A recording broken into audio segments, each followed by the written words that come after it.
everybody, my name is Chrissy and today I'm going to be giving you a prediction reading for the 3rd of June.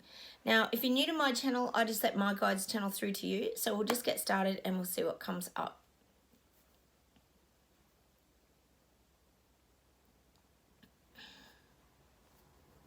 Oh, I love it. Now, the guides are showing me that the platforms that, gosh, the other day I talked about this rollout and the agenda and the reset agenda and everything that's coming at us is like a staged pantomime show. So it's like this big performance show that's up on stage and they're wanting to roll it all out, and it's all, they want everyone in the audience like clapping and cheering them. But now the guides are showing me it's like, it was like a temporary stage. So it's like when you go to, like, say, an outdoor concert, you have this like temporary stage that's all like propped up with these well, I guess they're probably collapsible sections, and they all sort of get pushed together and then they put the top over it or whatever. But they're showing me now that like one corner of it has collapsed. So it's almost, I guess you could relate it to the Leaning Tower of Pisa, not pizza. Thank you, Martin, for the correction. The Leaning Tower of Pisa. It's that kind of energy where suddenly the corner of the stage has collapsed. So it's taken a few people down with it, which hopefully would be some of these elites. But the corner of the stage has like collapsed, and what happens is, like, if you think of one of those stages, if you lose one of the corners or whatever, it causes it all to become like unstable. So the whole thing starts to like wobble.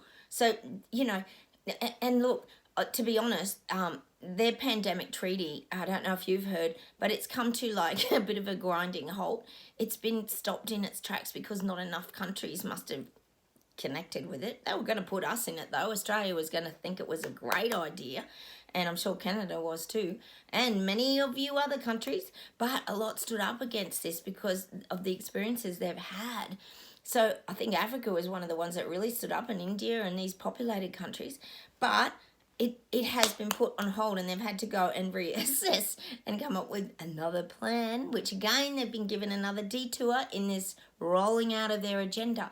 So now the guides are showing me that the stage of the big pantomime show has like collapsed. Now what it's causing is this instability. So it's like the rocking of the stage. And so everybody's up on this stage. This is all the elites and the people implementing all their wonderful ideas at the WEF and all this sort of stuff.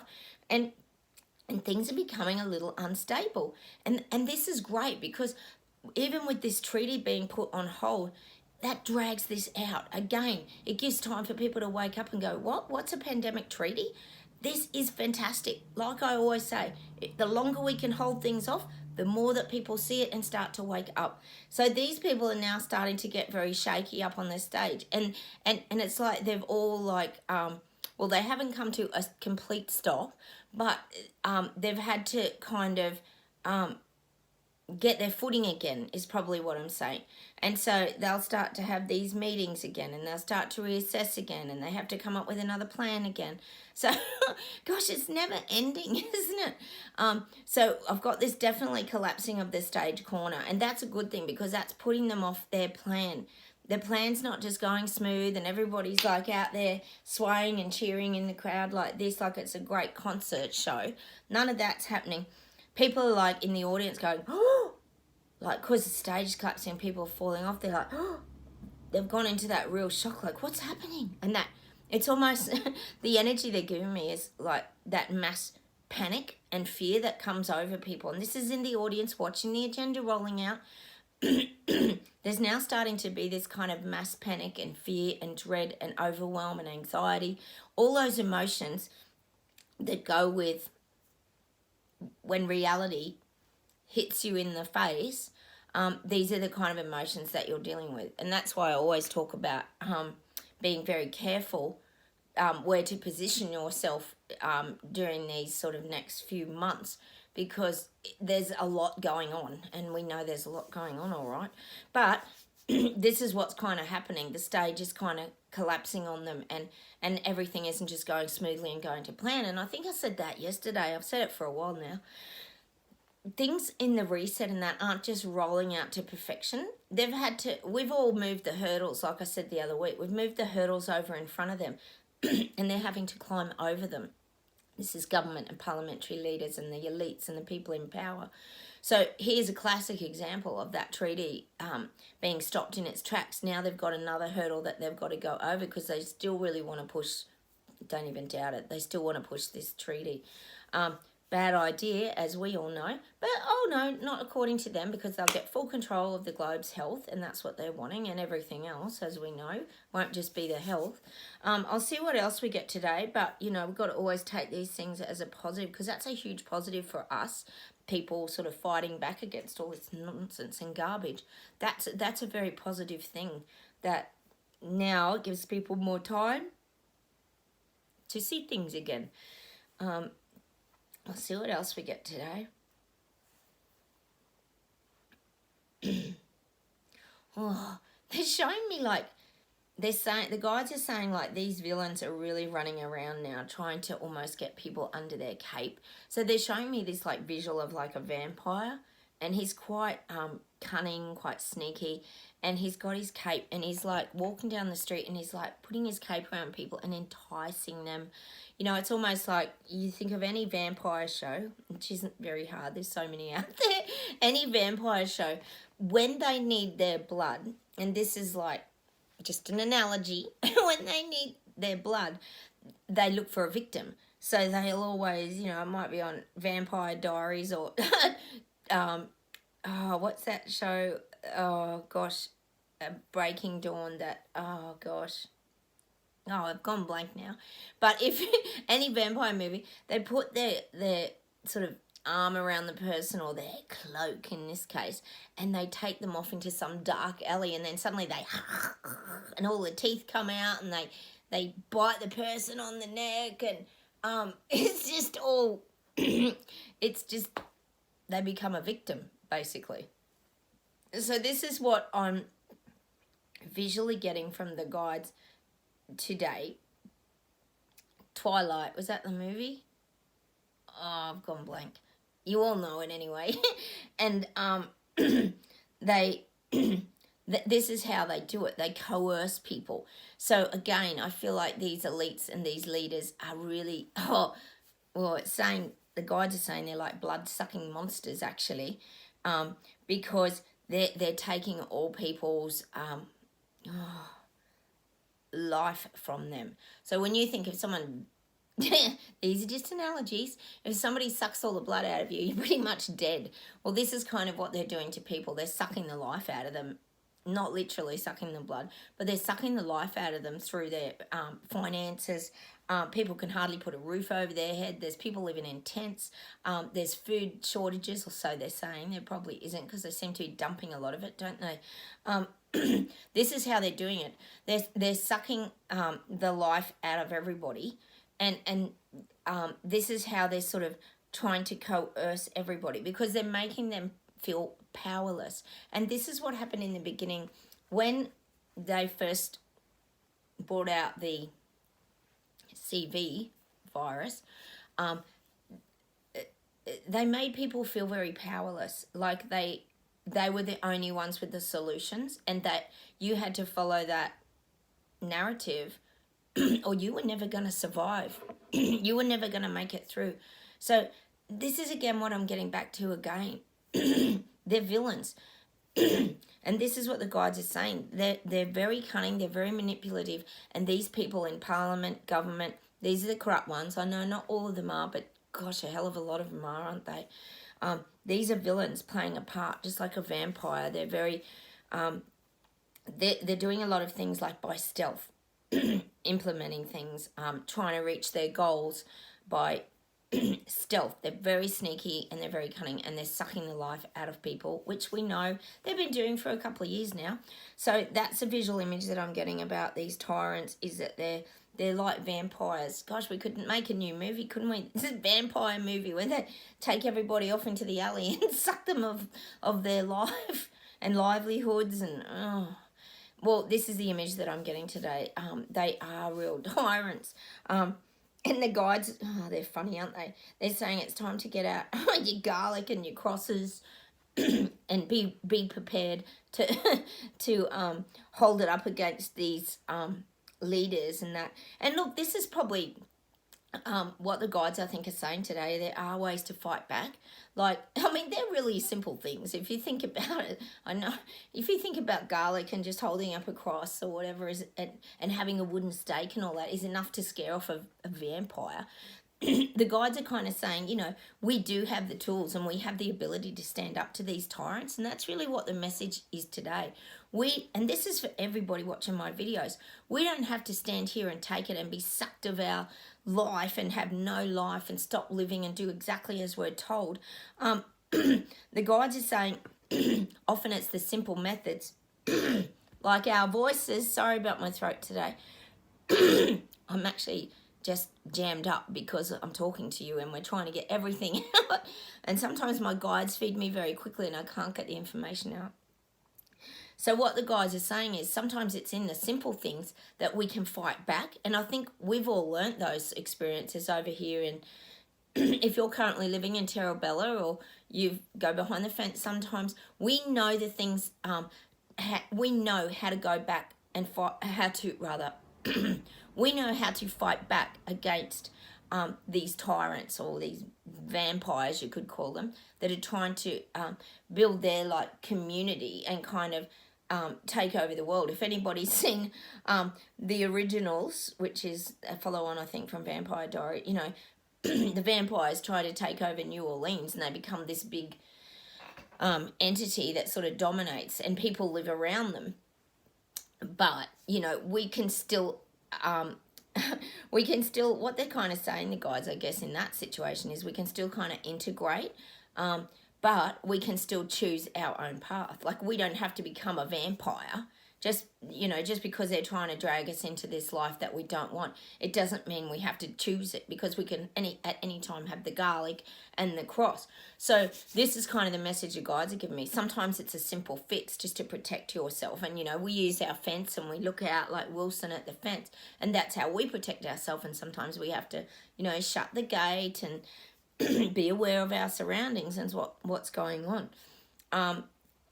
You know, you're not going to go out to these hungry vampires when they're having a feeding frenzy, which is what they seem to be doing at the moment when they were having WEF meetings and the pandemic treaty was all happening, and this was a bit of a frenzy. So we had to kind of remove ourselves and stay away from that.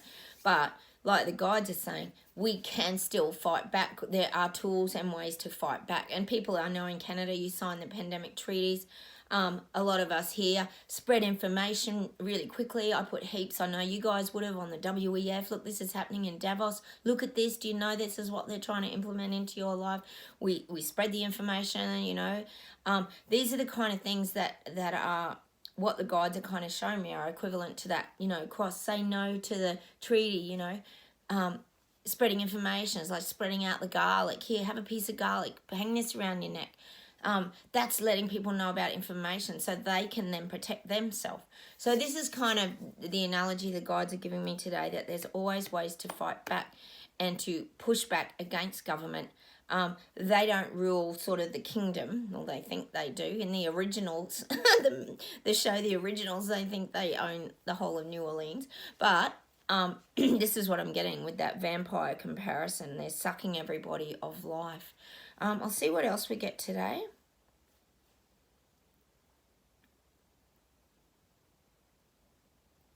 I get stand strong, no crying. No more tissues. We're through all that now. We don't have... the guys are saying we don't have the emotional weakness. And look, they're saying emotions aren't weak. But what they're saying is... when you're going through times of grief, which is what a lot of us have gone through when we've lost or realised we've lost our old lives, there were a lot of moments of grief and sadness. And it went very, very deep. And that's why I'm getting that representation of the no more tissues. We've moved through that grief and we're on the other side. We're not needing tissues anymore. I mean, I'm not saying not to cry and that we don't have a cry, but the grief and the depth of that sadness is now gone in us, and we've managed to rebuild ourselves and find happiness, peace, serenity. And so that's why the guides are saying that there's no more room for tissues. Well, not for us. For the people waking up, they might be needing a few boxes, I'm guessing. But for all you people watching my channel, we've moved well and truly through the grief now of our old lives, because we know they're gone. We're trying to create a new one over here, aren't we, with our Terrabella? We've already created it, actually, and we're just putting our focus on that. As much as we're trying to guide and get people going in that right direction and waking up to the truth, which a lot of them are, we also have created our own sort of new world. Oh, and I just wanted to say, actually, while I'm thinking about it, yesterday I talked about the Pied Piper and how the mice are following behind us. And I know I sometimes have sayings and quotes and different things that aren't sort of socially accepted anymore as the norm, but I do have to just highlight that sometimes my guides I believe, are very, very old and old-fashioned in their views, and they're from a different, like, time. And I often get little words or quotes that may not connect to the current day, but I still have to say them, because if I don't say them, they won't give me the next message. It's like they just stay stuck till I actually say it, because there's some meaning in there for people to receive. So they do sometimes give me like very odd words, like for example, like for coins and that, they'll often use the word shrapnel, which was a word that sort of came from the war. I even use it. It's a bit of an Aussie term. Not a lot of people use it anymore, and they won't be using it much more because it's going to be digital currency soon. But that's just an example of how I do get those older fashioned sayings or words sometimes. So I do apologise if it offends anybody. That's never my intention. I just have to give the message, because sometimes people connect with that. The Pied Piper one is a saying in Australia that we actually use if anyone's very good at being around and working with children. I know it's a very creepy thing like nowadays.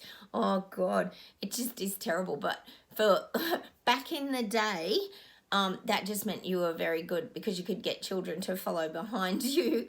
You know, that might be anybody that's like good at babysitting or something. It's not got a terrible negative meaning to it. So I just wanted to clear that up. If I say things that offend or that are very old-fashioned, it's just that my guides are obviously from a long time ago, or I don't know who they are. They could be aliens. We don't know who I talk to. But it does come sometimes from that. Some of the sayings and quotes can be from like a different era. So I just wanted to clear that up, that it's not me kind of saying that. It's just the words that they're giving to me. So I have to pass them on. Anyway, I'll just see what else we get today.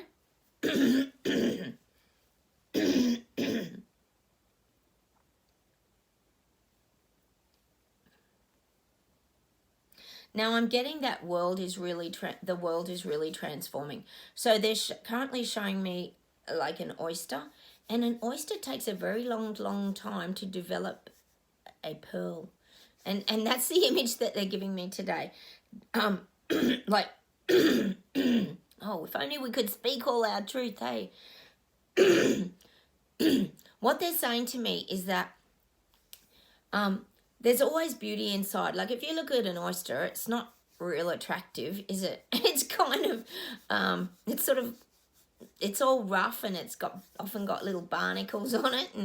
But what they're saying is there's this beauty developing inside. So when you think of a pearl, they say it takes years and years, I think it is, to develop a pearl. I'm not really into this, but maybe some of you intellects out there might be able to clarify that for me. But I know it does take a very, very long time, like crazy amount of time, to form a pearl.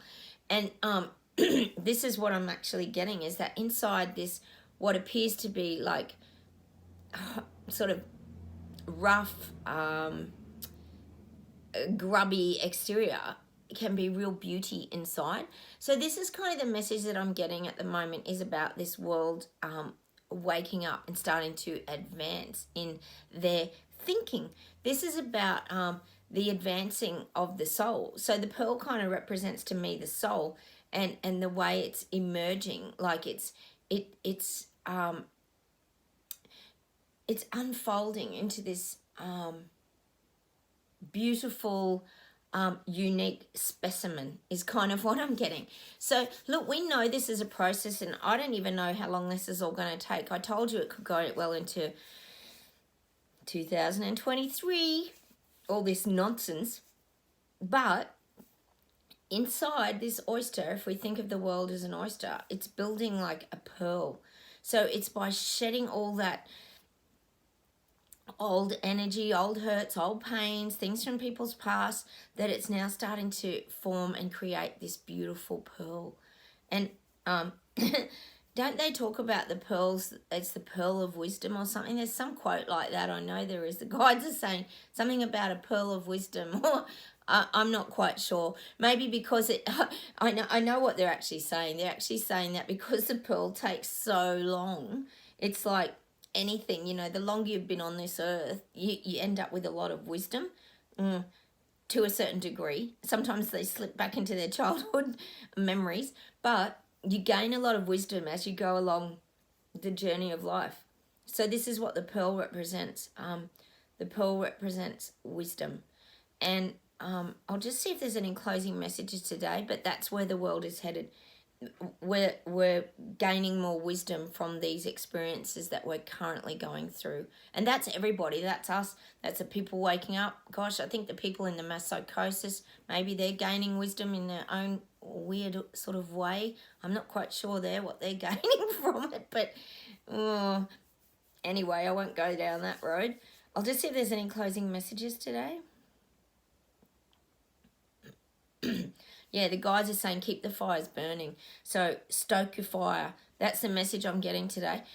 Stoking the fire means keeping that heat on, and it means putting more wood on the fire. It means making sure your coals are getting really hot and you've got a really good base. And this is about us keeping that, keeping the energy and the light on the truths. We want to keep that spark burning. We want to keep that heat on the truth. We want to build that good foundation with the really hot white coals. So this is all really hot and just doesn't go away, like the fire doesn't go out. We've got to stoke that fire and keep it alive. Again, by letting people know the information and letting people be aware of the truths and what's actually happening out there globally. So that's the message I'm definitely getting today from the guides, is to just stoke that fire and keep at it. They're saying you might need to order another fresh load of wood. So you've got a continuous lot of wood to put on your fire to really keep that burning strong. Because their guides are saying it's making a difference. It's making like a big, big difference. And it's keeping the heat on. Like I said, that pandemic treaty, that's a great example of keeping that heat on. People are starting to see this and they're starting to not want it. We're not the only ones that don't want it now. There's a lot of people who don't want all this garbage to take over their life. So stay strong, everybody. I'll say goodbye from Australia. Have a wonderful day. It's very foggy here. It's very cold. I'm just about to head to the gym. Ooh, it's hard to get motivated, isn't it, sometimes? Don't forget to subscribe, hit the like buttons, and please take care. Comment. I love hearing from you guys. You know that I do. And have a wonderful day. Bye from Australia. Bye.